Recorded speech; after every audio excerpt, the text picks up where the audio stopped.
साथियों सलाम नमस्ते सत श्री अकाल और जय भीम जोहार। साथियों हम फिर श्वेता सिंह की कहानी लेकर बैठे हैं। आप कहेंगे कि आप पीछे ही पड़ गए हैं, ऐसी कोई बात नहीं है साथियों। दरअसल जो कहानियाँ होती हैं राजनीतिक हो सामाजिक हो, ये हम सभी का फ़र्ज़ हो जाता है कि आपसे साझा करें।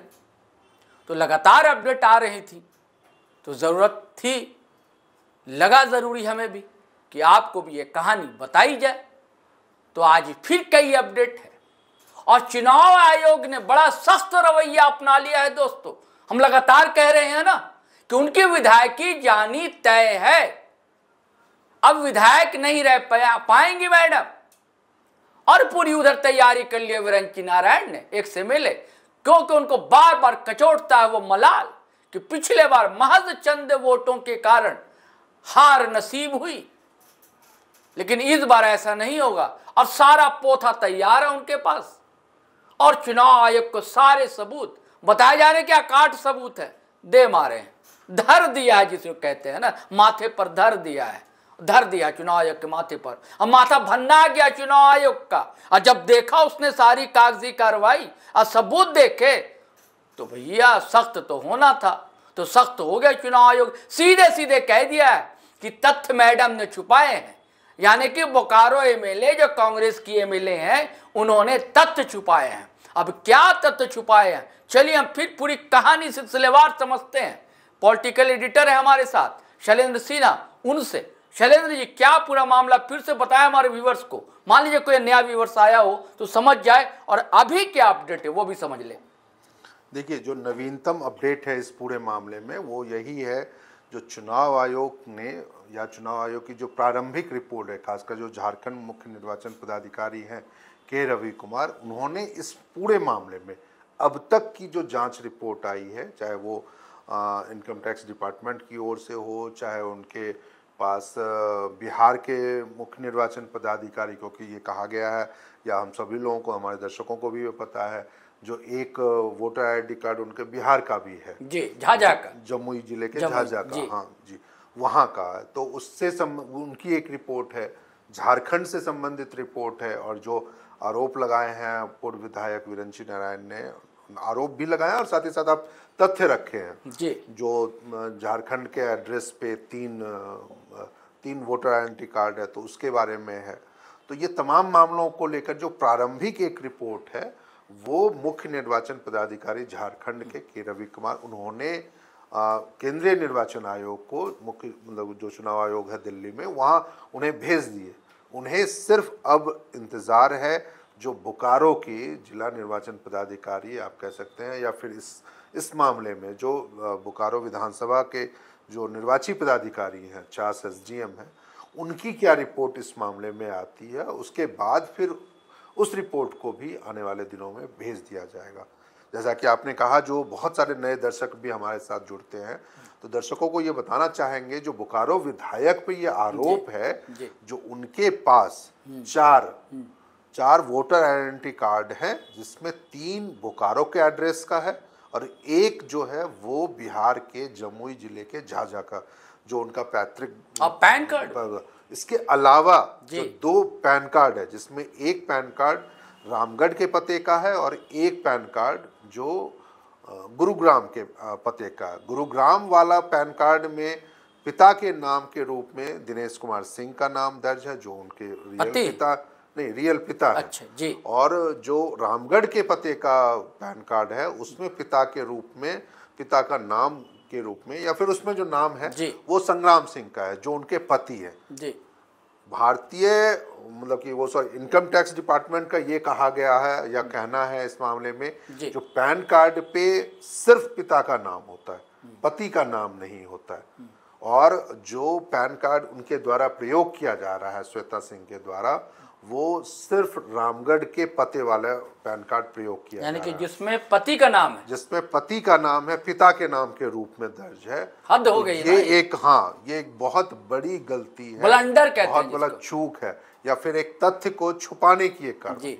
इसके अलावा 2 और महत्वपूर्ण है घटनाक्रम, जिसमें जो बीएसएल है, बोकारो स्टील सिटी, और एक HACL प्रबंधन है वहाँ पर, उन दोनों के द्वारा भी जो बोकारो के विधायक हैं उनके नाम पे 2 क्वार्टर, सरकारी क्वार्टर आवंटित है और लगभग 97,000 रुपये का बकाया उनके ऊपर है उन दोनों क्वार्टर का, जो आप किराए के रूप में आप कह सकते हैं।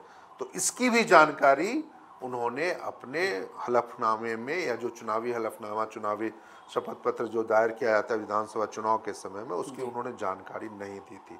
तो ये पूरा मामला, और इस मामले में जैसा कि हमारे बहुत सारे दर्शक भी जानते हैं, और लेकिन जो नए दर्शक हैं उनके लिए बता दूं, जो इस मामले में 4 एसडीएम जो बोकारो विधानसभा चुनाव के दौरान उसकी वो निर्वाचित पदाधिकारी थी, उन्होंने दोनों पक्षों को, पूर्व विधायक विरंची नारायण को भी और वर्तमान विधायक श्वेता सिंह को भी, उन्होंने नोटिस जारी करके 3 जून तक अपना अपना पक्ष रखने को कहा था। लेकिन 3 जून तक बोकारो विधायक श्वेता सिंह ने अपना पक्ष नहीं रखा और उन्होंने अपने प्रतिनिधि के साथ साथ अपने वकील को भेजकर अतिरिक्त समय की मांग की। वहीं दूसरी तरफ विरंची नारायण ने अपने पूरा पक्ष उनके सामने रखा, जिसमें उन्होंने एक पूरक शपथ पत्र भी दायर किया, जिसमें उन्होंने कहा था जो क्वार्टर, सरकारी क्वार्टर है उस पर बकाया है उनके द्वारा दी गई है। तो उन्होंने अपनी तरफ से पूरी जानकारी चुनाव आयोग को, खासकर जो एसडीएम को है, उनको पहुंचा दी है।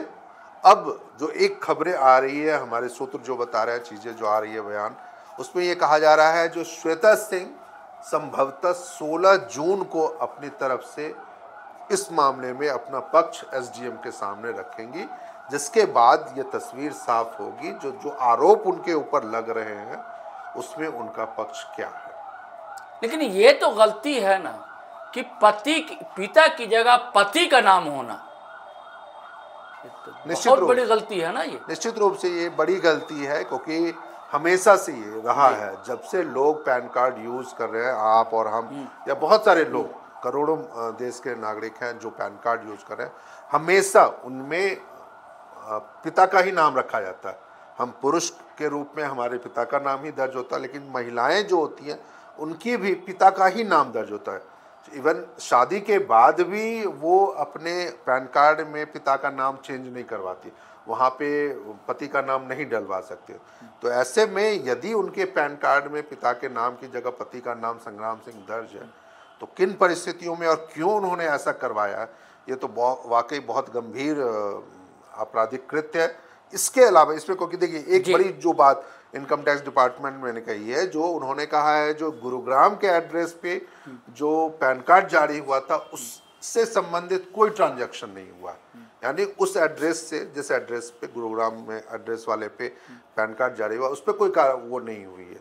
दूसरी तरफ जो जितनी भी उन्होंने, क्योंकि ये श्वेता सिंह का ये उनके पति के हवाले से भी बयान आया था और श्वेता सिंह के भी कुछ बयान ऐसे आ रहे थे जिसमें उन्होंने कहा था जो मैं हमेशा एक पैन कार्ड यूज कर रही हूँ। तो जो पैन कार्ड वो यूज कर रहे हैं, तो उसमें उन्होंने कभी ये नहीं कहा जो किन परिस्थितियों में उन्होंने पिता की जगह अपने पति का नाम रखा है। उन्होंने इतनी चूक कर डाली है श्वेता सिंह ने, और जैसा रवैया चुनाव आयोग का दिखलाई दे रहा है, उससे तो साफ साबित हो रहा है कि इनकी विधायकी अब बचने नहीं जा रही है। शैलेंद्र जी, निश्चित रूप से देखिए, जनप्रतिनिधित्व कानून के तहत हमेशा से ये सभी जो भी चुनाव लड़ने वाले लोग होते हैं, उम्मीदवार होते हैं, चाहे वो राष्ट्रीय पार्टी हो, निर्दलीय हो, या जो आपको किसी भी प्रकार के अपने तथ्यों को छुपाना नहीं है जी। हर वो तथ्य, चाहे वो आपराधिक हो या एक सामान्य हो, जैसे आप व्यावसायिक वाली जो तथ्य हैं, आप यदि आपके ऊपर लोन तो बचा हुआ है, बिल्कुल बिल्कुल आपके ऊपर यदि कोई लोन है तो उसके बारे में आप जानकारी दीजिए, आपके पास कितने नगद राशि है या आपके पास अचल संपत्ति कितनी है, चल संपत्ति कितनी है, साथ ही साथ आपके खिलाफ कौन कौन से आपराधिक मामले दर्ज हैं, कौन कौन से थाने में मामले दर्ज हैं। इन तमाम चीज़ों की जानकारी सिर्फ उनको अपने चुनावी हलफनामे में नहीं देनी होती है, बल्कि इससे संबंधित एक विज्ञापन भी अखबारों में, टीवी में देना होता है। तो निश्चित रूप से इन परिस्थितियों में जब चुनाव आयोग ने इतनी स्पष्टता रखी है इन तमाम बिंदुओं पर, तो वैसे में यदि वो अपने ऊपर, बोकारो विधायक यदि अपने ऊपर 2 सरकारी क्वार्टर के 97,000 रुपये का बकाया की बात यदि वो छुपा जाती हैं, 4 वोटर आइडेंटिटी कार्ड होने की बात छुपा जाती है, 2 पैन कार्ड होने की बात छुपा जाती हैं, तो ये काफ़ी मुश्किल है। हालांकि एक खबर ये ज़रूर आ रही है, जैसा कि झारखंड के मुख्य निर्वाचन पदाधिकारी ने कहा है, जो बिहार के मुख्य निर्वाचन पदाधिकारी ने उन्हें ये सूचित किया, या उनकी एक रिपोर्ट है जिसमें ये कहा जा रहा है जो जमुई जिले का जो उनका कार्ड है, वोटर आइडेंटिटी कार्ड है, उसे निरस्त कर दिया गया। तो वो घटनाक्रम शायद उम्मीद कर सकते हैं जो ये विवाद जब 4 वोटर आईडी की बात आ रही थी ना। हाँ, निश्चित रूप से। तो वो एक जो वोटर आइडेंटिटी कार्ड है जो बिहार के पते का था वो निरस्त कर दिया गया। तो ये उम्मीद की जा सकती है, हालांकि उन्होंने ये नहीं कहा जो कब निरस्त हुआ, किस डेट से वो निरस्त हुआ। तो ये हो सकता है जो ये विवाद जब से शुरू हुआ तो उसके बाद ये घटनाक्रम हुआ। चलिए, एक निरस्त हो गया जी, बिल्कुल। एक उनका बोकारो का हो सकता है, 2 तो और है। नहीं, 3 बोकारो का है। बोकारो के एक तो ओरिजिनल होना चाहिए, एक तो सही हो। बिल्कुल, वो तीनों बोकारो के ही होंगे। लेकिन एक और मैं देखिए, बिहार वाला जो निरस्त वाली बात कही जा रही है उसमें ये जरूर हो सकता है जो बिहार में अगले कुछ महीनों में चुनाव होने हैं, तो वहां पर अभी रिवीजन का काम चल रहा होगा। तो उस दौरान ये विवाद भी सामने आ गया, तो उस दौरान फिर ये घटनाक्रम आया होगा, तो उसके बाद फिर वहां के पते का वो उनका निरस्त हो गया। लेकिन अब झारखंड में भी मान लीजिए वाकई क्या अभी भी, क्योंकि ये प्रक्रिया जो है चुनाव मतलब से संबंधित हो या ना हो, लेकिन मतदाता सूची का जो प्रक्रिया है वो लगातार चलता रहता है। तो ऐसे में क्या झारखंड में भी उनके जो 2 अतिरिक्त आइडेंटिटी कार्ड हैं 3 में, तो उसे क्या निरस्त करने की प्रक्रिया शुरू हुई है नहीं हुई है, लेकिन वो शायद अगले कुछ दिनों में। एक और सवाल है, अब इतना ब्लंडर किया है इन्होंने, तो क्या आपको नहीं लगता कि राजनीतिक बवंडर भी शुरू हो जाएगा? देखिए, राजनीतिक बवंडर इसमें शुरू नहीं हो सकता, क्योंकि देखिए ये तथ्यात्मक रूप से या एक कह सकते हैं जो तथ्य के रूप में चीजों को छुपाने के नजरिए से ये उनकी व्यक्तिगत चीज है। नहीं, राजनीति तो शुरू है ना। निश्चित रूप नारायण तो बिल्कुल, देखिए उन्होंने एज अ आप कह सकते हैं जो विपक्ष के नेता या विरोधी नेता होने के रूप में उन्होंने जरूर इन तथ्यों को सामने लाने में अपनी भूमिका निभाई है। लेकिन जो गलतियां हुई हैं, जो कृत्य हुए हैं उनसे, बोकारो विधायक से, वो तो उनकी जानकारी में हुए, या फिर इस तरीके से आप कह सकते हैं जो उनको पता था जो हमारे ऊपर क्या बकाया है, या हमारे पास क्या क्या पैन कार्ड कितने हैं या वोटर आइडेंटिटी कार्ड कितने हैं। तो ऐसे में राजनीति के तौर पर इसको हम शायद इसलिए भी नहीं दे सकते, बवंडर इसलिए नहीं हो सकता है मान लीजिए आने वाले समय में, क्योंकि इसमें किसी भी पार्टी की कोई भूमिका नहीं है। पार्टी की तो नहीं है, कोई भूमिका नहीं है। और दूसरा, उन्होंने नेता तो पार्टी का ही होता है। आरोप भी ऐसा नहीं लगाया गया, किसी पार्टी के ऊपर तो कोई आरोप है नहीं। तो ऐसे में ही ये बवंडर नहीं था। लेकिन हाँ, ये अपने आप का बिल्कुल आप कह सकते हैं जो अभी तक 25 सालों में जो है वो पार्टी का है, विधायक भी पार्टी का ही है। निश्चित रूप से सरकार के ऊपर तो एक सवाल खड़े होंगे, खासकर कांग्रेस पार्टी के ऊपर तो ये तथ्यात्मक गलतियों के नजरिए से आप देखा जाए तो एक बड़ा सवाल तो खड़ा होगा ही। और शायद आने वाले समय में, क्योंकि यदि जिन बिंदुओं के आधार पर यदि उनकी विधायकी निरस्त हो जाती है, रद्द हो जाती है, तो उस समय वैसी स्थिति में कांग्रेस को निश्चित रूप से ये सोचना पड़ेगा जो श्वेता सिंह को फिर से उम्मीदवारी दी जाए या नहीं दी जाए, क्योंकि जिन आधार पे ये उनकी विधायकी रद्द हो रही है वो सामान्य बात तो नहीं है। क्योंकि हम सभी लोगों को लगता है जो अब तक 25 सालों के झारखंड के इतिहास में ऐसा कभी नहीं हुआ था जो किसी विधायक की विधायकी इस आधार पे भी निरस्त हो जाए। चलिए साथियों, तो ये थी कहानी। कांग्रेसियों के लिए तो बड़ा दुखद खबर हो जाएगी, लेकिन भाजपा के लिए तो बल्ले बल्ले, और ख़ास करके विरंची नारायण के लिए, क्योंकि जैसी तस्वीरें निकलकर सामने आ रही हैं दोस्तों, अगर आप इत्मीनान से देखें, थोड़ा जूम कर लें, तो स्पष्ट दिखता है कि अब मैडम विधायक नहीं रह पाएंगी। क्योंकि जैसा लठ जो है बजाने जा रहा है चुनाव आयोग, जैसा शुरुआती उसके संकेत मिलते हैं, और उधर जो विरंची नारायण को मलाल है ही कि विधायकी चली गई थी उनकी। चलिए साथियों, फिर हम नई राजनीतिक और सामाजिक कहानी के साथ आपसे रूबरू होंगे, लेकिन उससे पहले आपसे वही आग्रह है, गुजारिश है कि आपने अगर हमारे चैनल सब्सक्राइब नहीं किया है तो ज़रूर कर लें, और सब्सक्राइब कर लिया दोस्तों तो नीचे ज्वाइन बटन है, टक से दबा दें। आप सहयात्री हो जाएँ, हम सफ़र हो जाए हमारे। और हम लोग फेसबुक पर हैं, इंस्टा पर भी हैं, वहाँ भी आप पाएंगे तो हमें अच्छा लगेगा। और वीडियो धड़ाधड़ फटाफट खटाखट शेयर करें, लाइक करें, कमेंट करें। हम दोनों को आज्ञा दें, इजाज़त दें। जय हिंद, जय भारत।